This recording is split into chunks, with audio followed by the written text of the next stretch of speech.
Hello everyone, আমি মমতা আর আমার জন্মাষ্টমীর ব্লগে আপনাদের সবাইকে ওয়েলকাম।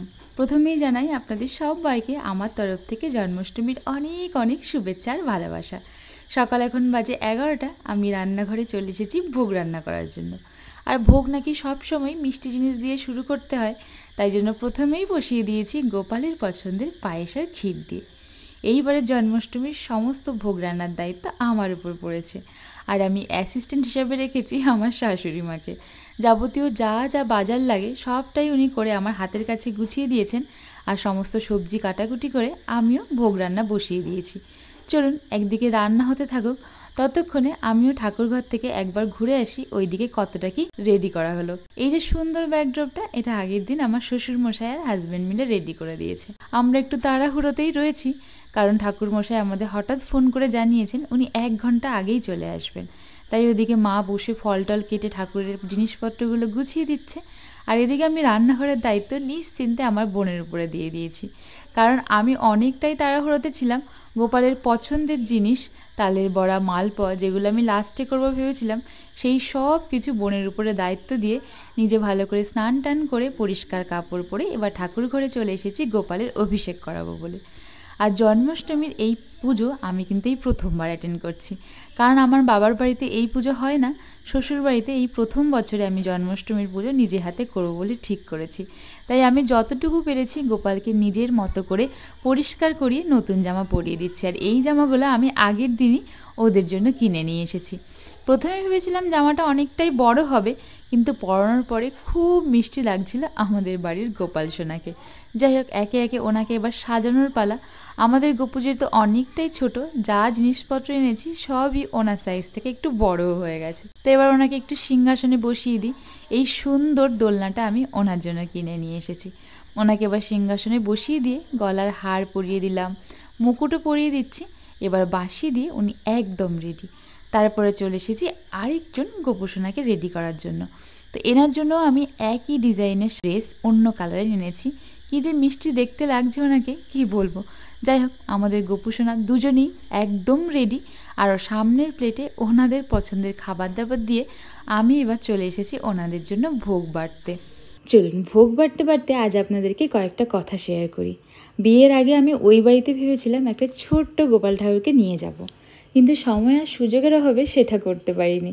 কিন্তু যখন যেখানে আমার বিয়ে ঠিক হয় আর আমি জানতে পারি সেই বাড়িতে একটা ছোট্ট গোপাল ঠাকুর রয়েছে, আমি তো খুব খুশি হয়েছিলাম। তাই তো বিয়ের প্রথম বছর আমার শাশুড়ি মার কাছে আমার একটাই দাবি, যে এই বছর জন্মাষ্টমীর সমস্ত ভোগ আমি নিজে হাতেই বানাবো, তুমি শুধু আমাকে বাকি সব দিকে হেল্প করে দেবে। তাই যেমন কথা তেমন কাজ, ভোগ বানিয়েছি আমি নিজে হাতে যতটুকু পেরেছি। সবটা ইচ্ছে ছিল, কিন্তু সময়ের অভাবে কিছু জিনিস আমার বোনের হাতেও হ্যান্ড ওভার করতে হয়েছে। তো যাই হোক, কী কী ভোগ বানিয়েছি এখন সেটাই আপনাদের সাথে শেয়ার করি। ভাতের মধ্যে আমি 3 রকমের ভাত বানিয়েছিলাম। একদিকে ফ্রাইড রাইস, পোলাও আর সাদা ভাত, আর তার সাথে ছিল 5 রকমের ভাজা। আর তার সাথে বানিয়েছিলাম বাদাম দিয়ে লাল শাক, কাশ্মীরি আলুর দম, মোচার ঘন্ট, ডালের মধ্যে কাবুলি চানা ছিল আর ছোলার ডাল ছিল। এছাড়াও তো খিচুড়িও ছিল আমাদের এই বাড়িতে, মানে পরের দিন যে নন্দ উৎসব হয় সেখানে খিচুড়ি ভোগ দেওয়া হয়। কিন্তু আমার যেহেতু ওই দিন ছুটি ছিল না, ক্লাস আছে, তাই জন্য আমি ওই দিনই গোপালকে খিচুড়ি ভোগও দিয়ে দিই। তার সাথে গোপালের পাস্ট অনেক ধরনের ফল প্রসাদ ছিল, নাড়ু ছিল, আটকড়াই ভাজা ছিল, কোল্ড ড্রিঙ্কস, চিপস, চকলেট এগুলোতে ছিলই। আর তার সাথে গোপুসোনার জন্য আবার একটা ছোট্ট কেকেরও ব্যবস্থা করেছিলাম। এই যে আমরা মোটামুটি রেডি হয়ে গেছি। আমরা টাইমের আগেই সব কিছু কমপ্লিট করে গুছিয়ে রেখেছি। আর আজ এনাদের দুজনকে যে এত মিষ্টি লাগছে, আমি তো চোখ ফেরাতেই পারছি না। মনের দিক থেকে একদম আজকে শান্তি পেয়ে গেছি। সব কিছু আমাদের রেডি, এবার শুধু অপেক্ষা পুরোহিত মশাইয়ের আসার।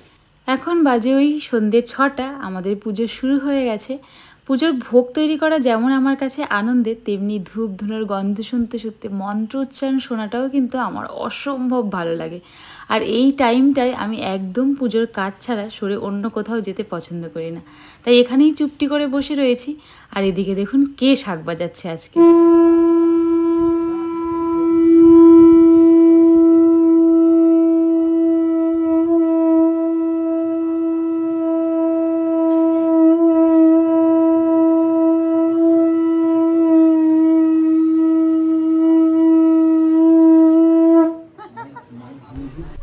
তো এত সুন্দর শাঁখ বাজাতে পারে এটা তো আমার একেবারেই জানা ছিল না। আস্তে আস্তে আমি ওর সাথে থাকতে থাকতে ওর অনেক কিছু প্রতিভা এক্সপ্লোর করতে পারছি। তো ওর শাঁখ বাজানোর মধ্যে দিয়ে পুরোহিত মশাইয়ের সমস্ত যোগাযন্ত্র কমপ্লিট হয়ে যাওয়ার পরে এখন থেকে আমাদের পুজো শুরু হলো। তো চলুন আমরা এখন সবাই মিলে গোপাল পুজোর আরাধনাটা উপভোগ করতে থাকি।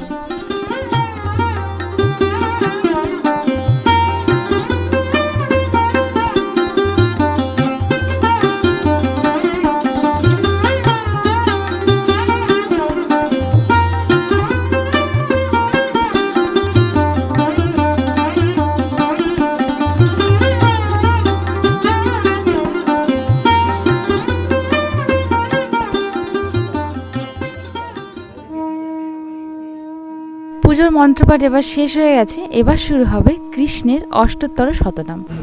সুদাম রাখিল নাম দারিদ্র ভঞ্জন, ব্রজবাসী নাম রাখি ব্রজের জীবন, দর্পহারী নাম রাখি অর্জুন সুধী, পশুপতি নাম রাখি গরুর মহাবীর, যুধিষ্ঠির নাম রাখি দেব যদুবর, বিদুর রাখিল নাম কাঙাল ঈশ্বর। অষ্টতর শতনাম পাঠও শেষ। এবার আমরা একদম পুজোর শেষের দিকে। এবার শুরু হচ্ছে পুষ্পাঞ্জলি পাড়া। নমো বিষ্ণু নমো বিষ্ণু নমো বিষ্ণু নম অপবিত্র পবিত্র বা সর্বাবস্থাং গতঃ পিবা যৎসরি পুণ্ডরীকাক্ষং সবাচ্য অভ্যন্তর শুচি। নমস্তে মাধব নমস্তে মাধব নমস্তে মাধব। দেখতে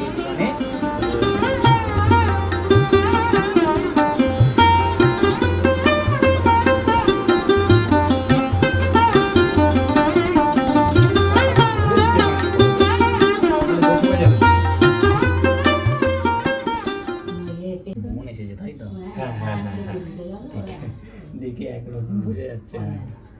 ঠিক আছে, ডবল পার্ট।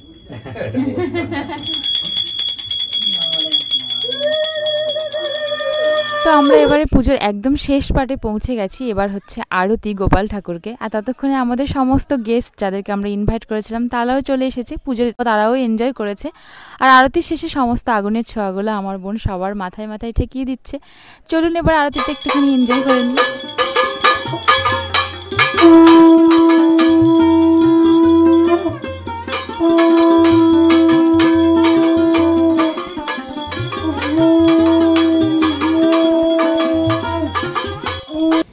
পুজো শেষ হয়ে যাওয়ার পরে আমরা দরজা বন্ধ করে ওই আধ ঘন্টা 45 মিনিট মতো সময় দিয়েছিলাম গোপাল ঠাকুরকে খাবারগুলো খেয়ে নেওয়ার জন্য।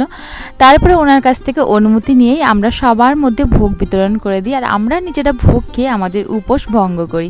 যাই হোক, সেই টাইমটা এত ব্যস্ত হয়ে পড়েছিলাম তাই এক হাতে সমস্ত কাজ করতে করতে ভিডিও শ্যুট করতে পসিবল হয়নি। আর সত্যি কথা বলতে আমি এখনও এই ব্যাপারটায় অভ্যস্ত হতে পারিনি। যাই হোক, আজকের পুজোর মুহূর্তগুলো কেমন লাগলো অবশ্যই জানাবেন।